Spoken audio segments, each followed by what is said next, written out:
Irmãos, vamos abrir nossas Bíblias em Gênesis capítulo 3. Gênesis capítulo 3, versículo 9 e 10. Vamos falar um pouquinho hoje sobre qual é o seu medo. Irmãos, a única maneira de nós nos sermos livres do medo é aprendermos sobre o que é o medo e como que o Pai trata com o medo. Nós falamos hoje pela manhã sobre aquele assunto tão precioso, sobre os ventos contrários. Vimos ali o cuidado que o nosso Pai Celestial tem para com a sua vinha, para com o seu povo. Irmãos, o povo ímpio, eles desafiam a morte. Eles não têm medo de nada. Sempre aparecia num programa à noite. Até eu gostava de assistir aquele programa onde as pessoas desafiavam a morte. Olha só que perigo. E eles não tinham medo. Se caísse de lá, daquela rocha, daquela montanha, ou daquele fio, cabo de aço de um prédio ao outro, desafiando a morte. Estava andando numa corda bamba, né? Agora, irmãos, o cristão, a nova criatura, se nós temos o Todo-Poderoso habitando em nosso interior, por que que nós às vezes temos tanto medo? Eu fico, irmãos, tão triste quando eu vejo um cristão com medo de crise financeira. Irmãos, os recursos da nossa pátria, elas vêm do nosso Senhor para nós, né? De uma forma abundante. Então não temos que ter medo de absolutamente nada. Aqueles irmãos cristãos do passado, Estevão, que foi apedrejado até a morte, ele não teve medo de encarar aqueles religiosos. E ele pregou não desafiando aqueles religiosos. Ele pregou com o objetivo de que Deus então pudesse alcançar pelo menos um deles. E o Pai alcançou pelo menos um deles. Sabe quem foi? O apóstolo Paulo. Saulo estava ali segurando as vestes daquele que apedrejaram Estevão. E a palavra fala que a partir daquele estudo, daquela pregação de Atos 7, quando eles foram perfurados pela palavra, eles rangeram os dentes. E é interessante que quando nós pregamos o Evangelho, quando a pessoa se sente muito desconfortável, ela se sente impactada, fica nervosa, aí a palavra de Deus teve um efeito precioso. Mas quando a pessoa sai achando interessante, sobre isso aí nós ouviremos você uma outra vez, então não teve o efeito esperado. Mas graças ao Senhor, que o Pai estava ali separando Saulo, transformando em Paulo, para ser o pregador dos gentios. E as suas cartas tão preciosas chegam até nós, nós temos elas todas aqui em nossas mãos, inspiradas, o falar de Deus ao nosso coração. Palavras tão atuais, palavras tão recentes, palavras de Deus. Era Deus usando a vida e a boca de Paulo. Por que eu disse vida? Porque, irmãos, Jesus sempre ele ensinou fazendo primeiro e depois falando. Então foi assim também com o apóstolo Paulo. Ele primeiro fazia e à medida que ele fazia, ele pregava. Muitas vezes a vida do apóstolo Paulo era uma pregação vívida para todos os que rodeavam. Por que nós sabemos disso? Quando Paulo pregou uma noite inteira, até aquele eutico caiu lá da janela dormindo, pelo longo discurso de Paulo, e veio a falecer, então Paulo ressuscitou. Irmãos, mas quando estava amanhecendo o dia, Paulo ali estava fazendo suas últimas considerações, e aqueles irmãos não faziam outra coisa a não ser abraçar Paulo, beijar Paulo. Não queria que ele fosse embora, irmãos, porque o amava. Cristianismo é isso. Aqueles irmãos demonstravam um grande afeto pelo apóstolo Paulo, e o apóstolo Paulo por eles. Irmãos, o que é a igreja do Senhor, irmãos? É um irmão cuidando de outro irmão, nas suas fraquezas, nas suas debilidades, cuidando também nas suas alegrias, porque quando estamos muito alegres, muito abençoados pelo Senhor, nós temos a tendência de corromper, o nosso coração se corrompe, muitas vezes até com as bênçãos de Deus. Nós nos distraímos com as suas bênçãos e nos esquecemos do abençoador. Irmãos, Gênesis 3:10, a palavra diz assim, claro aqui que depois que eles pecaram, aí o Senhor foi atrás do homem.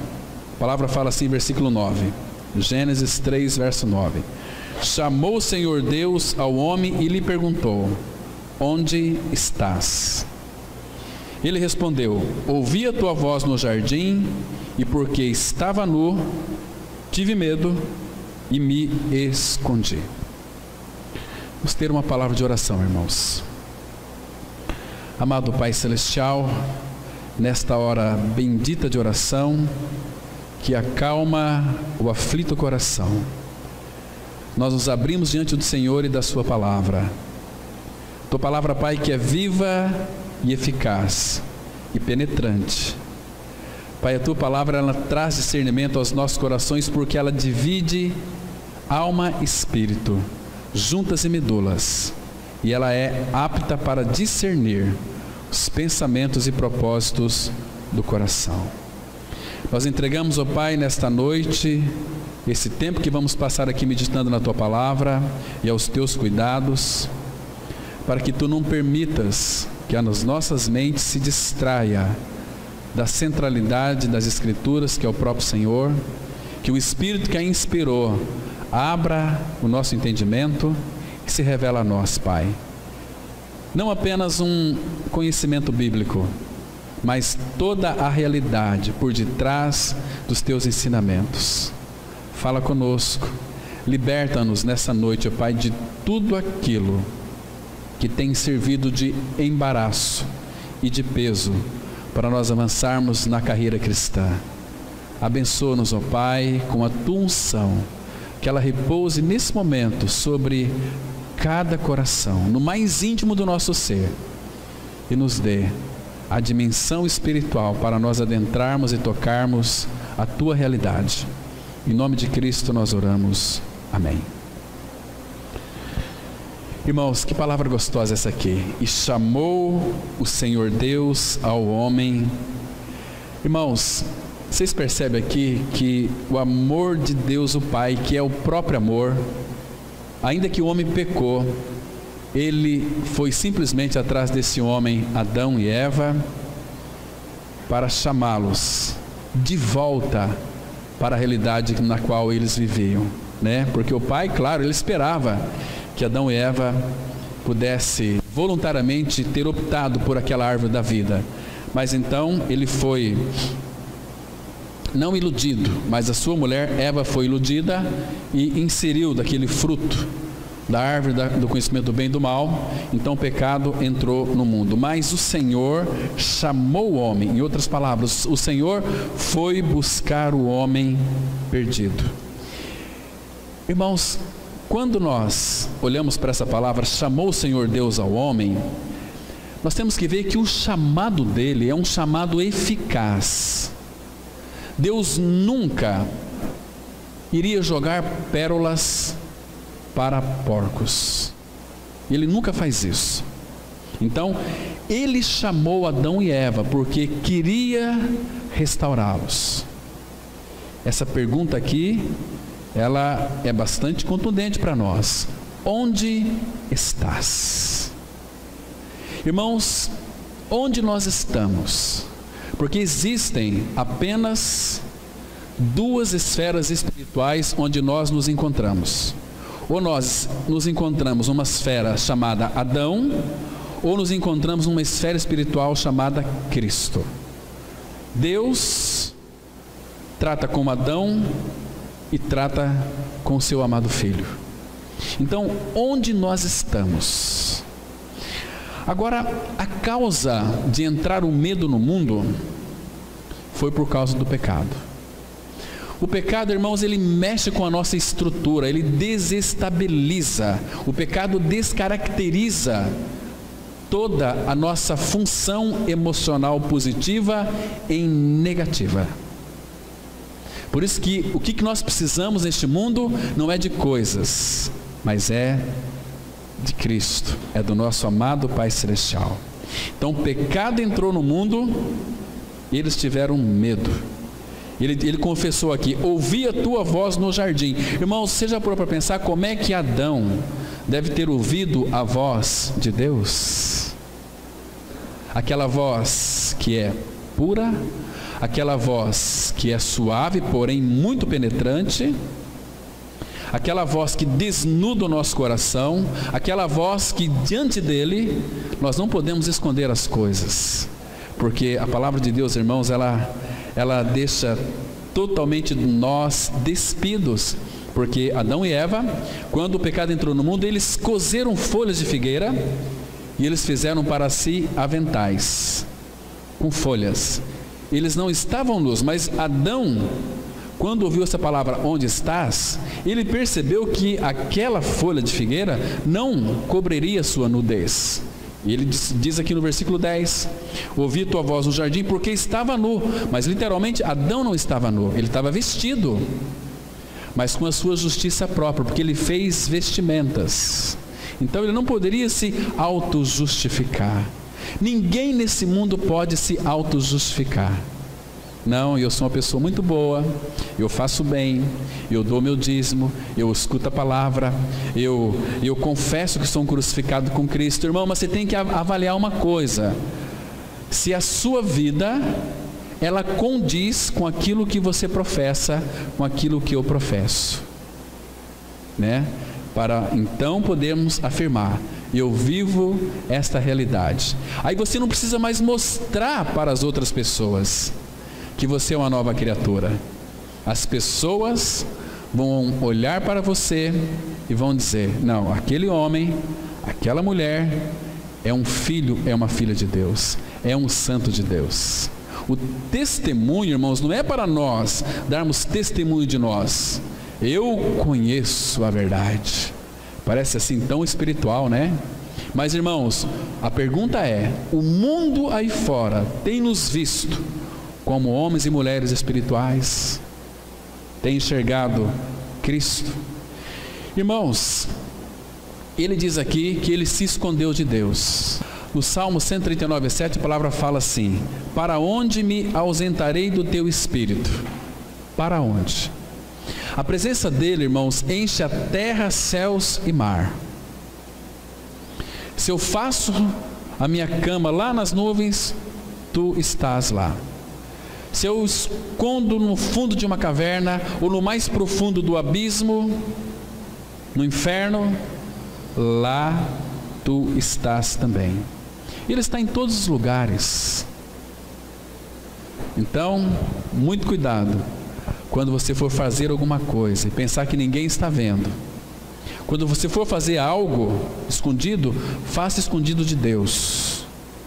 Não faça escondido do povo, dos irmãos, faça escondido de Deus. A queda dos nossos primeiros pais, Adão e Eva, ela trouxe consequências para todos nós, consequências desastrosas, meus irmãos. Não apenas para Adão e Eva, mas também para toda a humanidade. Aqui no versículo 8, após o pecado, a palavra fala que eles tiveram medo, então eles fugiram. E por que eles fugiram? Só tem uma resposta: porque consciência culpada, ela sempre irá produzir duas coisas: medo e fuga. Consciência pesada produz medo e fuga. Ela sempre vai fugir de Deus. Mas que tolice, né, de Adão e Eva, porque eles pensaram, que poderiam se esconder de Deus. Não tinha possibilidade. Então, Adão, ele tenta encobrir aqui a sua culpa, colocando culpa em Eva. Gênesis 3:12, a mulher que tu me deste, que por sua vez, em Gênesis 3:13, ela colocou a culpa na serpente. A serpente me enganou e eu comi. Entende? Que a partir da entrada no pecado do mundo, nós somos muito rápidos para nos justificar. Já aconteceu com você isso? Você foi pego de surpresa, em flagrante, e você é tão ágil para inventar uma desculpa, ou seja, uma justificativa? Não é bem assim, você não entendeu direito. Não era isso que eu quis dizer, né? Mas era isso que você quis dizer, sim. É que nós não assumimos, irmãos. Nós não assumimos os nossos erros, né? Então, aqui, irmãos, logo quando o pecado entrou no mundo, eles tentaram arranjar uma justificativa. Olha só o versículo 12 de Gênesis 13. Gênesis 3, verso 12. Veja aqui. Então disse o homem, ele diz para Deus aqui: a mulher que me deste por esposa, ela me deu da árvore e eu comi. Queridos, Adão, aqui nesse versículo, ele chega a ser um homem tão insolente. O que é insolente? É alguém atrevido. Ele não disse, a mulher me deu do fruto e eu comi. Ele disse, a mulher que tu me deste. Ele estava colocando a culpa em Deus, né? É que ele não sabia, irmãos, o quanto que ele precisava dela.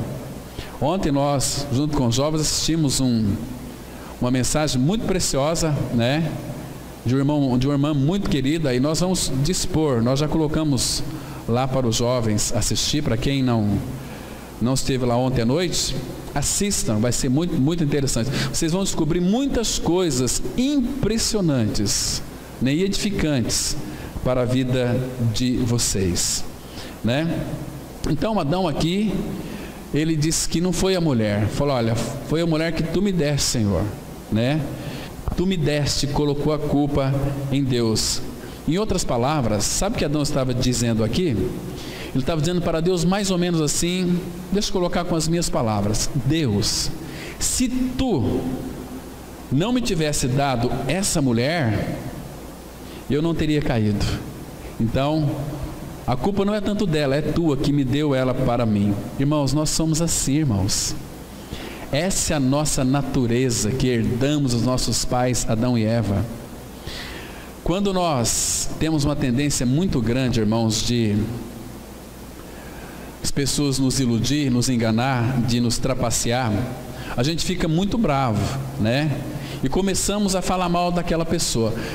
Eu falo assim porque é fácil as pessoas nos enganar, porque uma nova criatura não consegue ver maldade em absolutamente nada, porque aquilo que é puro está em nós, habita em nós, e à medida que ele vai crescendo, não importa que tipo de pessoa é a pessoa, se ela é uma velhaca, se ela é uma pessoa safada, nós vamos amar, independentemente daquilo que ela é e faz, porque não é nós amando, a vida de Cristo. Então quando ela nos engana, nos frustra, a gente fica muito chateado, a gente fica como que zorumbático, né? Uma tristeza mórbida, a gente se abate com isso, né? Mas, irmãos, hoje em dia, nós também podemos estar fazendo a mesma coisa. Quando? Em nossos esforços de se justificar, nós acabamos culpando a Deus dos pecados que muitas vezes nós cometemos, né? Nós ficamos irados contra o próprio Senhor. Vocês sabiam disso? A palavra fala que quando nós cometemos um pecado, e se aquele pecado ninguém viu, nós ficamos tranquilos, mas a nossa consciência fica pesada, a culpa vem. Mas quando alguém descobre o nosso erro, a nossa falha, o nosso pecado, nós colocamos a culpa em Deus. A nossa irritação se volta contra Deus. Adão ficou ali de uma forma tão querendo se auto-justificar, que colocou a culpa no próprio Senhor. Conosco também é a mesma coisa. Deixa eu citar um texto para vocês aqui. Abra sua Bíblia em Provérbios, capítulo 19, versículo 3. Porque o homem é muito estulto, né? E a nossa estutícia vai perverter o nosso caminho. Mas a nossa irritação, a nossa raiva, a nossa ira se volta contra o Senhor. Muitas vezes é inconscientemente. Por que o Senhor não me livrou disto? Olha só, Provérbios 19, versículo 3. A estutícia do homem perverte o seu caminho, mas é contra o Senhor que o seu coração se ira. Deixa eu explicar aqui em termos bem mais práticos, para a gente compreender como que nós nos irritamos e nos iramos contra o nosso próprio Senhor. A gente comete um erro gravíssimo, um pecado. Às vezes, irmãos, quando nós pecamos, nós temos que dar nome. Pecado é pecado. Porém, a gente se justifica, se auto-justifica, queremos colocar folhas de figueiras, querendo culpar outra pessoa. Nós nunca admitamos que nós falhamos. Por isso que tem muita gente doente. Por isso que tem muita gente que não é curada nas suas mazelas. E domingo que vem nós vamos começar um tratamento da alma, pela manhã. Vamos estudar o livro de Esther. Vamos ver o rei Assuero, que é uma figura da nossa alma. Vamos ver Mordecai, que é uma figura do Espírito Santo. E naqueles 10 capítulos de Esther, não tem menção do nome de Deus, não tem menção do nome do Espírito, não tem menção de Cristo. São 10 capítulos que não é mencionado o nome de Deus. E nós vamos ver Deus por detrás de todas as coisas. E vamos descobrir por que o nome de Deus não é mencionado naquele livro de Esther. Então, irmãos, não faltem. Vamos aprender do Senhor. O Senhor tem dado graça para nós aprendermos dele. Se nós almejamos crescer, vamos estar juntos para aprendermos dele. Então, irmãos, quando nós se justificamos diante de um erro, e nós sempre fazemos isso, irmãos. Errei, mas tem que ter alguém culpado. Não é assim? Isso, sabe o que isso significa? É se irar contra o Senhor. Porque o Senhor poderia ter me libertado, me livrado daquilo, e Ele então deixou eu cair nessa.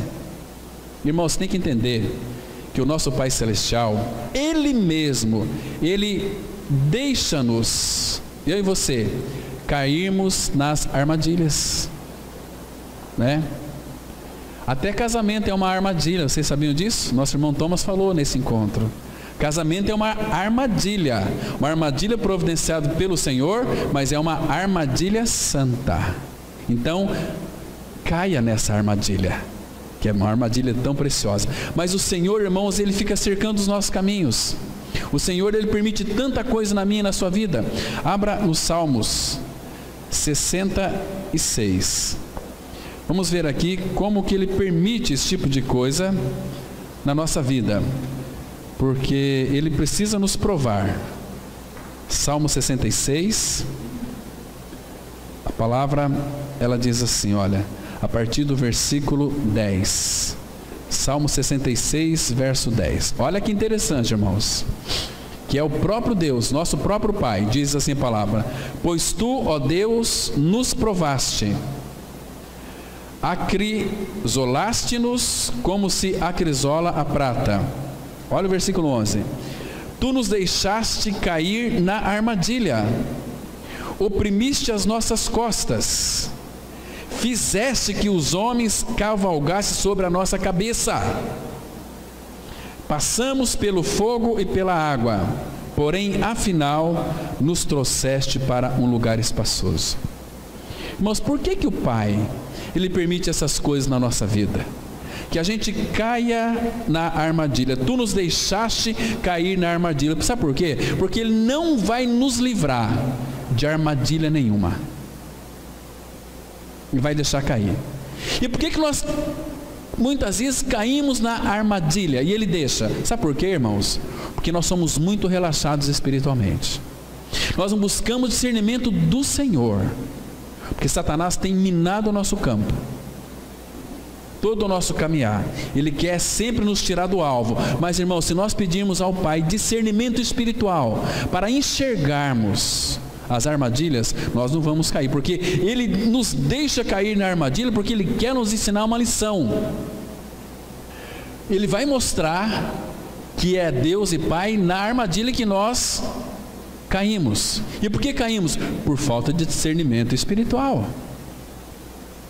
Ele não vai deixar ninguém cair numa armadilha se aquele homem, aquela mulher o conhece, o ama e o deseja e vive uma vida com discernimento espiritual, porque todos os dias tem armadilha. Cuidado com essas armadilhas, né? Então, irmãos, as armadilhas estão em todos os lugares. Agora, nós, se buscarmos discernimento do Senhor, nós não vamos cair, né? Mas se nós não tivermos discernimento, tem armadilha, Ele vai deixar cair. Porque, irmãos, e por que Ele nos deixa cair na armadilha? Sabe por quê? Porque eu e você, nós somos responsáveis diante do Senhor, porque a soberania de Deus não anula a responsabilidade humana. Somos filhos, mas somos responsáveis. É mais ou menos assim. Se o teu filho faz alguma coisa que vai denegrir toda a sua família e caiu, não apenas ele foi manchado, mas você, pai e mãe, também foi manchado com aquilo. Você vai também sofrer a vergonha com aquilo, né? Porque teu filho não teve discernimento para determinada coisa. Então, tu, ó Deus, nos provaste, tu nos deixaste cair na armadilha, oprimiste as nossas costas. Ou seja, você vai sair dali com marcas, muitas vezes terríveis, mas temos que aprender a lição. Outra coisa, fizeste que os homens cavalgassem sobre a nossa cabeça. O que isso significa? Qual o sentido dessa palavra aqui, fazer com que os homens cavalguem sobre a nossa cabeça? Aqui o sentido, irmãos, porque se Ele que é humilde habita em nós, aquele que é manso e humilde de coração, o sentido aqui é que o Pai vai nos provar com essa ideia. Às vezes nós fingimos humildade. Ah, eu sou uma nova criatura, eu morri com Cristo, sou tão humilde. Mas o Pai vai te provar. Ele vai fazer com que os homens pisem na tua cabeça. Para quê? Para te humilhar, para saber se o seu coração está nele. O Pai, Ele não muda a sua tática. A tática dele é muito prática. Tem muitos que creem aí num Deus teórico. Oh, aleluia, glória a Deus, Senhor. Oh, nós estamos aqui na tua presença. Muda a entonação de voz, arrepia e pula. Mas Deus é prático. Ele vai trazer você para a realidade. Deixa eu citar um outro exemplo para ficar mais claro. Abra em Deuteronômio, capítulo 8. Deuteronômio, capítulo 8. Vamos ver aqui para ficar bem mais claro, porque ele precisa saber, irmãos, o que tem no nosso coração. E o Pai, Ele vai fazer exatamente isso conosco. Capítulo 8, versículo 2 em diante. Porque Ele precisa não apenas fazer, Ele precisa fazer com que os homens cavalguem sobre a nossa cabeça. Para quê? Para nos humilhar. Porque fingir humildade, nós somos craques nisso. Para se auto-justificar, nós somos craques nisso. Mas para sermos humilhados, os homens têm que pisar na nossa cabeça.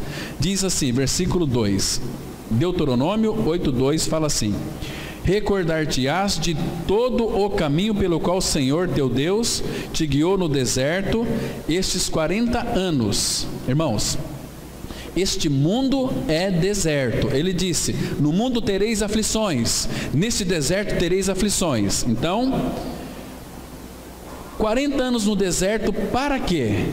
Para te humilhar, para te provar, para saber o que estava no teu coração, se guardarias ou não os seus mandamentos. Versículo 3: Ele te humilhou e te deixou ter fome, e te sustentou com o maná que tu não conhecias, nem teu pai o conhecia, para te dar a entender que não só de pão viverá o homem, mas de tudo que procede da boca do Senhor viverá o homem. Irmãos, então entende que nós precisamos ser humilhados. A única maneira de saber se um filho de Deus é filho de Deus, se ele passou pela cruz, se é um morto, é quando nós somos humilhados. É quando alguém aponta para você e diz: olha, você não vale nada, você é um trouxa, fica atrás de Bíblia, fica atrás dessas coisas de fanáticos. Isso é humilhação. Qual que é a nossa reação? Quando as pessoas falam mal de nós, qual que é a nossa reação? Isso é humilhação para nós. A palavra fala, irmãos, que é para nós levarmos o opróbrio de Cristo, para levar a desonra de Cristo. Agora, não existe neste mundo uma humilhação pior do que esta: a de viver a realidade que nós estamos crucificados com Cristo. O homem morto neste mundo em Cristo é um homem que para o mundo não tem nenhuma utilidade, mas para Deus tem muita utilidade. Para Deus, uma pessoa que foi separada para Ele. Então, quando alguém nos humilha, quando alguém de fato descobre que muitas vezes nós pecamos, porque nós gostamos de ocultar. Muita gente vive uma vida miseráveis porque oculta os seus pecados lá no seu interior, peca e parece que está tudo bem. A pessoa peca, é mais ou menos assim: a pessoa peca, falando de pessoas que já nasceram de novo, pessoas que creram que foram mortos com Cristo na cruz. Ela peca e não aconteceu nada, né? Então está tudo bem. Não está tudo bem. Ela peca de novo, aí não tem um julgamento, porque quando uma pessoa peca, a consciência dela pesa e em seguida vem a culpa. Mas não aconteceu nada, eu não morri, eu não fui consumido pelo fogo de Deus. Assim os ímpios vivem. Mas, irmãos, você já olhou para aquele texto de Eclesiastes 8, versículo 11? Sabe o que está escrito lá? Abra lá, irmãos, confira ali. Eclesiastes capítulo 8, versículo 11. Olha o que a Bíblia diz. Vamos olhar com bastante cuidado para esse texto aqui. Ele nos chama muito a nossa atenção. Eclesiastes 8, verso 11. Porque quando eles pecam, então para eles está tudo bem, mas não está tudo bem. A Bíblia diz assim, olha, Eclesiastes 8:11: visto como, se não executa logo a sentença sobre a má obra, o coração dos filhos dos homens está inteiramente disposto a praticar o mal. Está vendo aqui, irmãos? Porque Deus não executa logo a sentença sobre a má obra. Então o coração dos filhos dos homens está inteiramente disposto a praticar o mal. Está tudo bem, não aconteceu nada. Vocês ficam aí atrás de Bíblia, ficam aí atrás de reunião de igreja. Nós vivemos a nossa vida, nós desfrutamos dos prazeres deste mundo e somos mais felizes do que vocês. Não são mais felizes. Está muito comum, né, os casais ter relação sexual antes do casamento. Não acontece nada, está tudo bem. Não está tudo bem. A palavra fala em Números 23 que um dia o teu pecado vai te achar. Vai te achar. Misericórdia, né? Versículo 12 diz assim: ainda que o pecador faça o mal 100 vezes e os dias se lhe prolonguem, eu sei com certeza que bem sucede aos que temem a Deus. Agora, olha o 13: mas o perverso não irá bem, nem prolongará os seus dias, será como a sombra, visto que não teme diante de Deus. Por quê? Pecam, não acontece nada, não se julga logo a sentença sobre a má obra, então eles estão dispostos a praticar o mal. Eu vou perder tempo com isso, com aquilo, né? Irmãos, o pecado entrou no mundo através de Adão, e morte segue o seu pecado.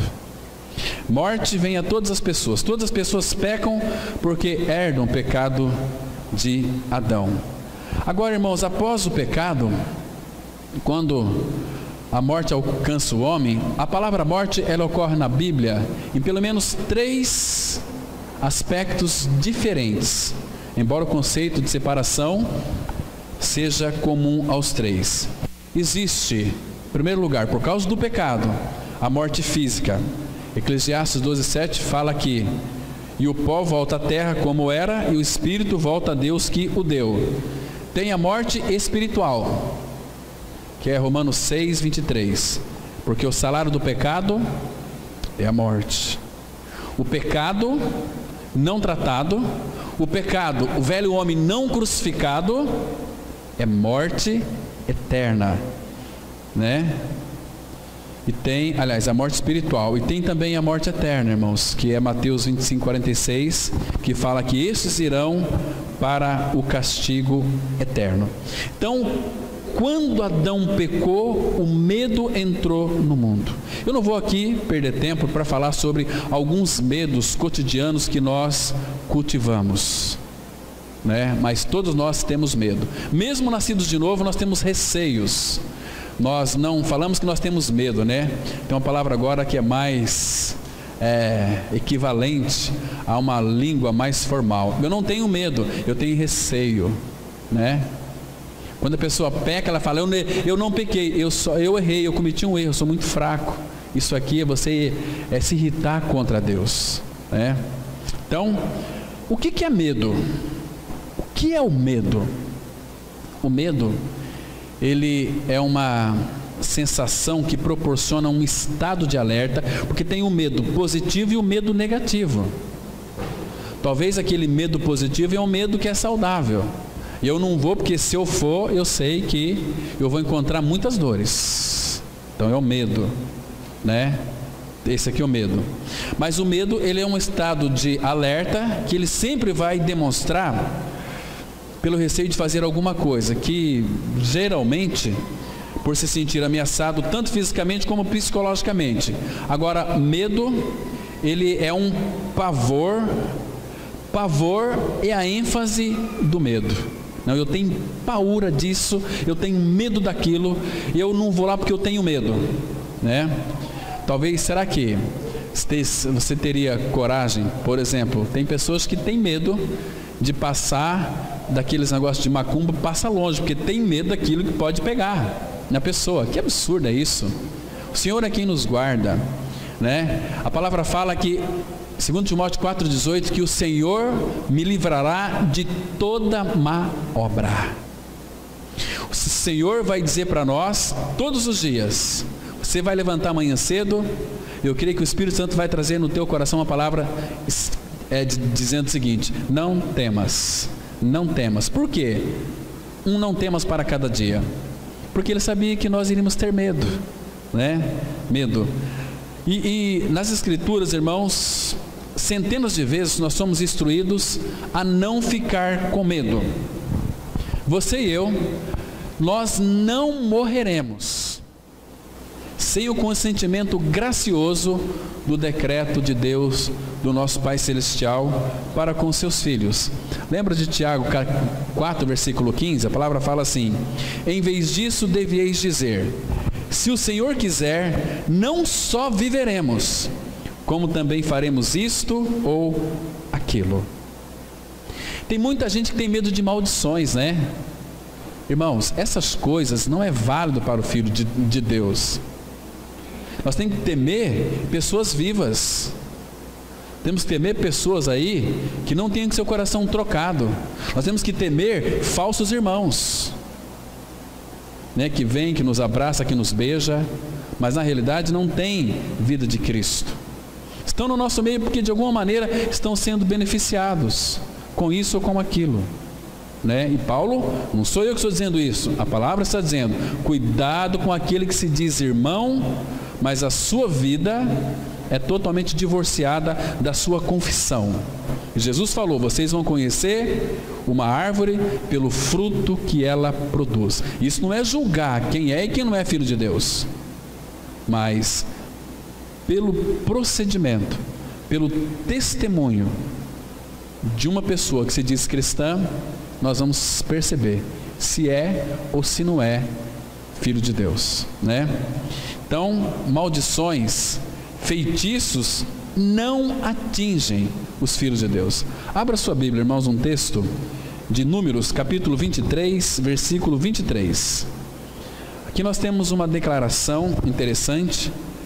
E eu e você, nós somos descendentes de Jacó também, desta linhagem, então tem tudo a ver comigo e com você, né? Números 23, verso 23, a palavra assim se expressa: pois contra Jacó não vale encantamento, nem adivinhação contra Israel.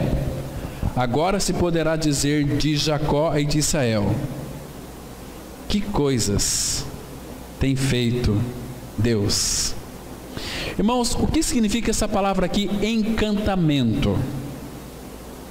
Essa palavra encantamento aqui é uma forma de magia em que se faz feitiço contra alguém ou alguma coisa, despacho, macumba. Então, contra os filhos de Deus, isso não tem nenhum valor, né? Nós ficamos inculcando isso. Olha, fizeram algo para mim, manda fazer. Pode se levantar um inferno contra mim e contra você. Todas as obras do maligno se resume naquilo que Deus disse, que Ele nos livrará de toda obra maligna. Você não precisa nem orar por isso. Ah, Senhor, me livra disso. Não. Creia naquilo que Ele disse. A palavra fala assim: o Senhor também me livrará de toda má obra. Ele disse, então, Pai, graças te dou. Fizeram para mim, mas eu creio que Tu irás me guardar. E descansa na palavra. Agora, se nós não cremos na palavra, nós vamos ficar: olha, irmão, ora por mim, fizeram algo para mim. Irmão, olha, acho que fizeram mesmo, porque olha, a casa está indo para baixo, cada dia pior. Às vezes Deus permite isso, irmãos, essas armadilhas, para ver o que está no nosso coração, se somos de fato filhos de Deus ou não. Tem muitas pessoas que às vezes ficam assustadas, né? Semana a pessoa veio falar para mim: Cláudio, estou tão preocupado. Eu falei: mas por quê? Que aqui no Mato Grosso do Sul já tem pessoas muçulmanas, que o Estado Islâmico está invadindo o Mato Grosso do Sul. Meu Deus, não é para temer isso, é gente também. Então não fique assustado com o Estado Islâmico se vier invadir aqui o Brasil, o Mato Grosso. Mas por quê? Por que não devemos ficar assustados com isso? Não termos medo disso? Porque, irmãos, os planos dos terroristas e de todas as nações, guarde bem isso aqui que é importante, hostis, os planos deles não se concretizam sem a permissão do nosso Pai Celestial. Ainda que aqui em Sidrolândia possa ter mais pessoas do Estado Islâmico, mais terroristas do que pessoas do bem, se Deus não permitir, eles não podem fazer nada contra nós. Deixa eu citar um texto para vocês. Abra no Salmo 33, versículo 10. Porque, irmãos, Deus, Ele anula todos os intentos dos povos, e nós temos que crer na palavra dEle. Ele é um Pai que cuida de nós, um Pai que vigia a sua vinha, um Pai que não dorme nem de dia e nem de noite. Ele está olhando para nós. Olha só, Salmos 33, versículo 10, diz assim a palavra, olha só: o Senhor, irmãos, eu gosto quando começa assim, o Senhor próprio dizendo, sabe o que significa? Que quando se trata de filho dele, Ele mesmo cuida em nos cuidar.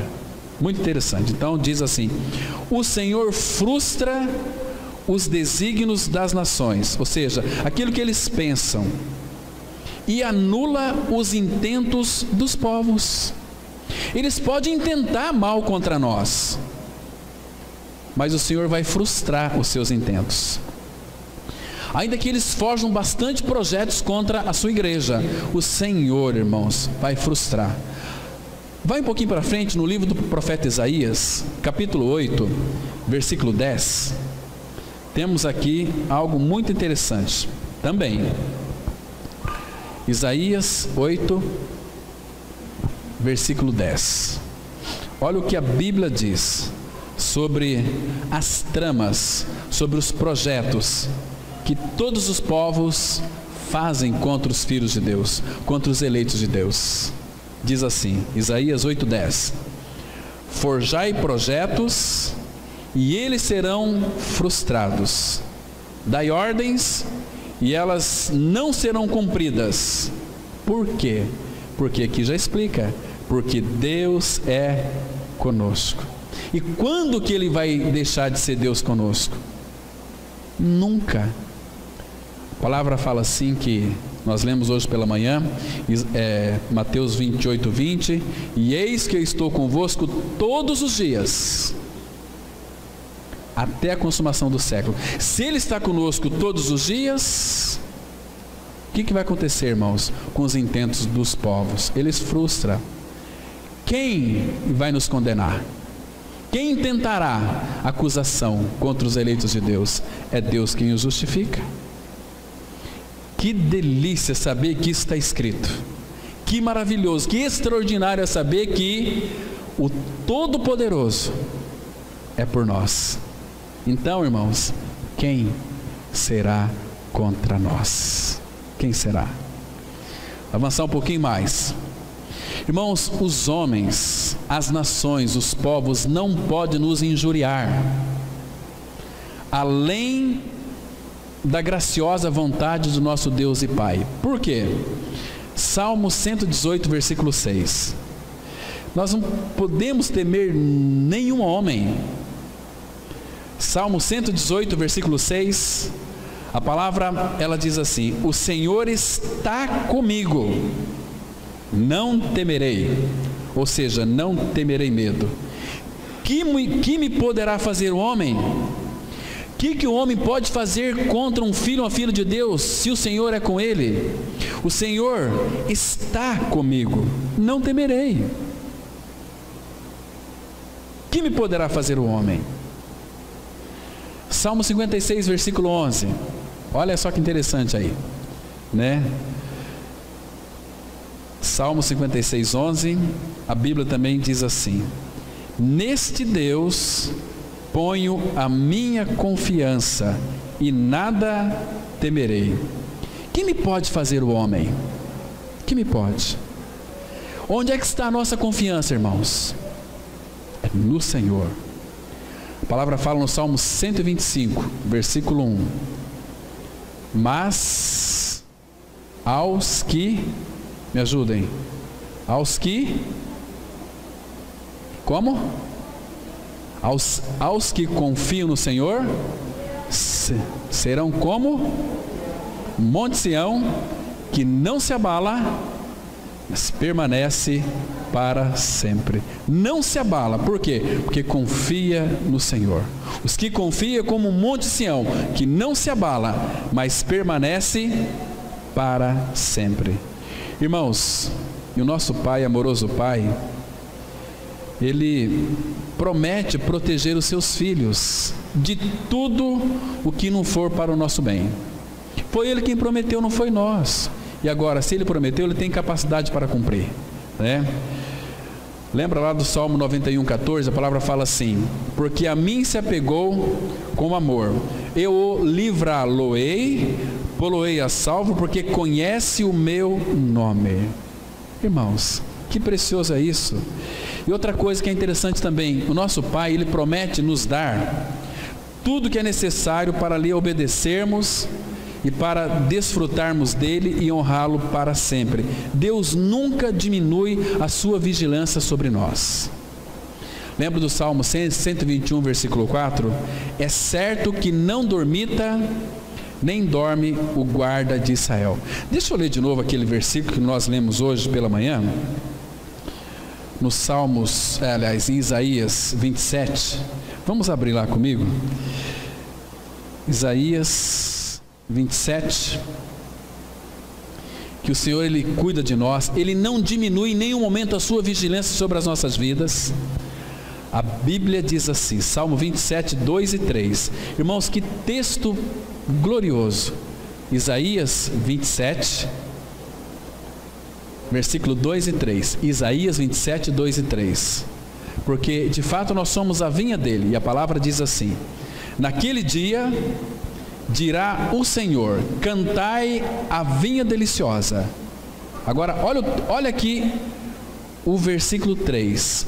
Eu, o Senhor, a vigio e a cada momento a regarei, e para que ninguém lhe faça dano, de noite e de dia eu cuidarei dela. Irmãos, nós somos a vinha dele. Cada momento da nossa vida ele vai nos regar, ele vai regar. A palavra fala assim, que o Senhor te guiará continuamente. Ele vai fartar nossa alma, até em lugares áridos. Ele é aquele manancial, cujas águas jamais faltam. Eu sei que vai ter dias terríveis, que podemos enfrentar muitos medos. Mas, irmãos, lembre-se de uma coisa. Lembre do salmo do grande pastor. O Senhor é meu pastor, nada me faltará. Ele me faz repousar em pastos verdejantes. Refrigera minha alma, guia-me pelas veredas da justiça, por amor do seu nome. Que precioso é o nosso Senhor. E aqui ele fala, nós somos aquela vinha dele, eu a vigio, e a cada momento a regarei. Por que ele vai nos regar a cada momento, irmãos? Para que ninguém, nem mesmo Satanás, lhe faça dano. Olha o cuidado dele para conosco. De noite e de dia eu cuidarei dela.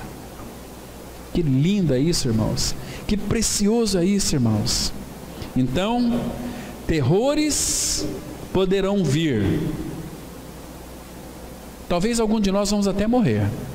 Mas, irmãos, não se perderá, diz o nosso Senhor Jesus, nem sequer um fio de cabelo da nossa cabeça. Nem um fio de cabelo da nossa cabeça vai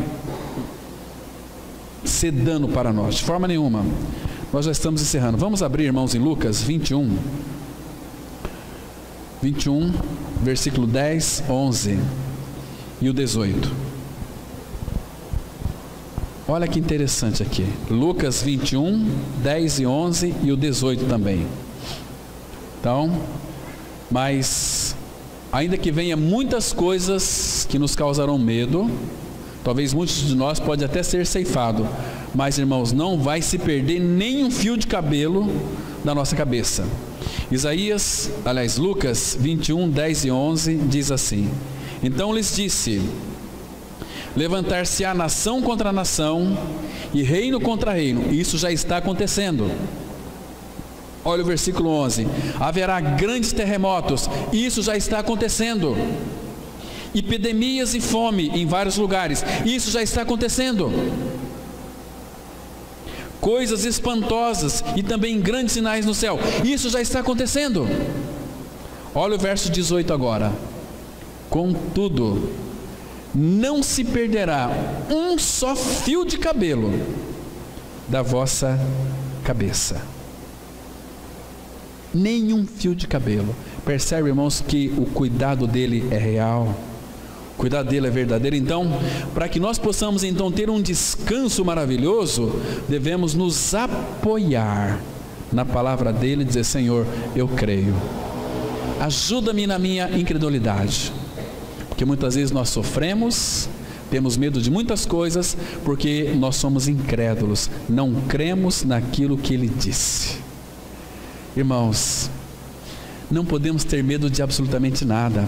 Ainda que a videira não floresça, ainda que o fruto na vide minta, no curral não vai ter nenhuma produção, eu contudo me alegrarei no Senhor. Porque, irmãos, tudo depende dele. Tudo é dele para mim, para você. Então, quando o nosso Pai é o nosso auxílio, nosso Pai Altíssimo é aquele que nos auxilia. Auxílio, sentido aqui de carregar no colo. Ninguém pode fazer mal para nós, além do que ele permite, além do que ele decreta. Vamos ler aqui mais último texto, Hebreus 13, versículo 5 e 6. Hebreus 13, versículos 5 e 6. Irmãos, que maravilhoso, porque isso aqui está escrito na palavra, e é a palavra de Deus para mim e para você. Ele diz assim, olha que coisa interessante, versículo 5, Hebreus 13, 5. Seja a vossa vida sem avareza, contentai-vos com as coisas que tendes, porque ele tem dito: de maneira alguma te deixarei. Irmãos, olha que gostoso ouvir isso do Pai. De maneira alguma te deixarei, nunca, jamais te abandonarei. Então, essa é a nossa resposta agora. Versículo 6. Assim afirmemos confiantemente: o Senhor é o meu auxílio, não temerei. Que me poderá fazer o homem? Irmãos, qual que é o nosso medo? Qual que é o nosso medo? Se Deus é por nós, quem será contra nós?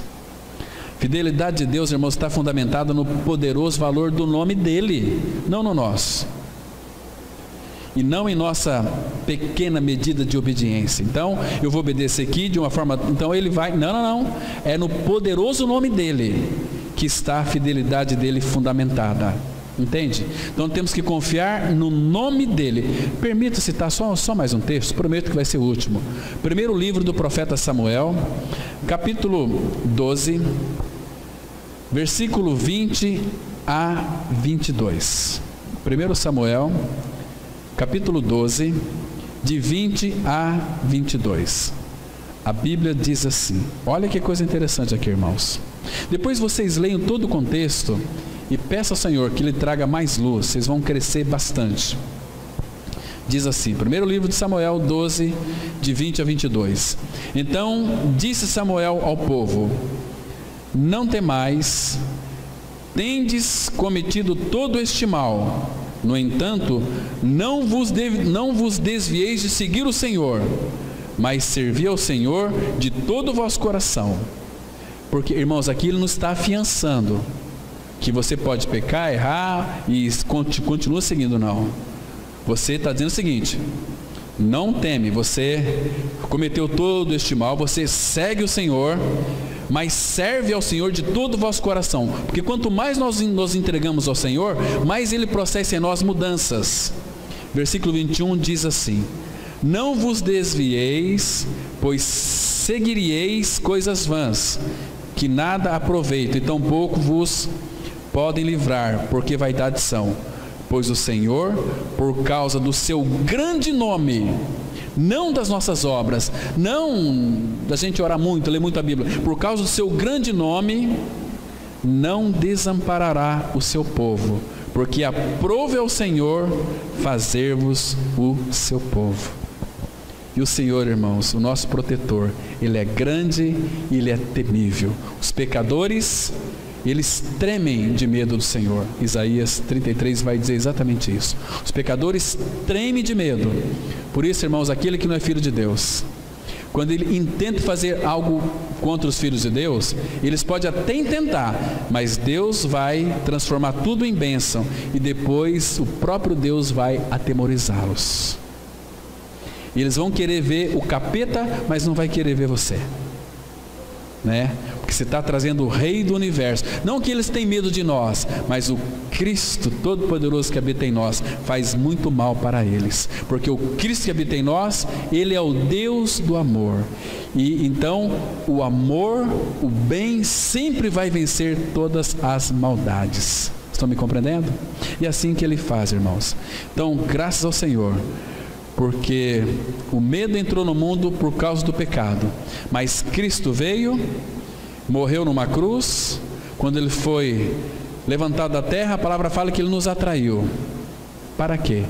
Para crucificar a nossa velha natureza adâmica, para tirar todo o pavor do vírus do pecado que existia em nós, o todo o pavor da morte. Ele nos livrou, porque nós éramos escravos de temores da morte, mas Ele tirou a morte de nós e colocou em nós a sua própria vida, uma vida que não se acaba mais, uma vida abundância, uma vida eterna.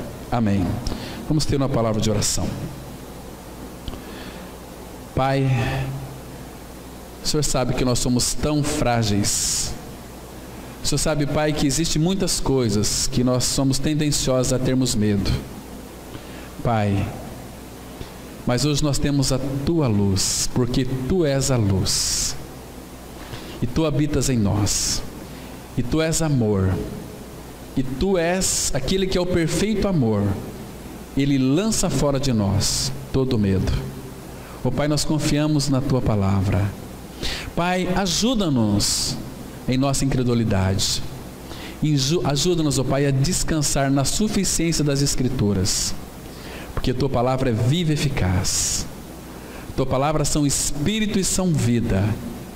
Oh meu Pai, obrigado porque o Senhor colocou em nossas mãos a Tua palavra, não apenas em nossas mãos, mas ela entrou pelos ouvidos e desceu no coração. Por isso que habite esta palavra ricamente em nós, a palavra de Cristo, essa palavra que nos exorta, que nos redargue, que nos corrige, essa palavra, Pai, que nos aponta uma direção certa, um alvo certo, que é o Cristo crucificado, aquele que morreu e ressuscitou e nos incluiu em sua morte e ressurreição, aquele que vai adiante de nós nessa semana, neste mês, em todo este ano, se o Senhor não voltar. Mas nós rogamos pela Tua volta. Maranata, ora vem, Senhor Jesus, venha nos buscar, Pai, mas enquanto Tu não vens, nos aperfeiçoa, nos prepara para isto. É o que nós pedimos em nome de Teu Filho Jesus. Amém.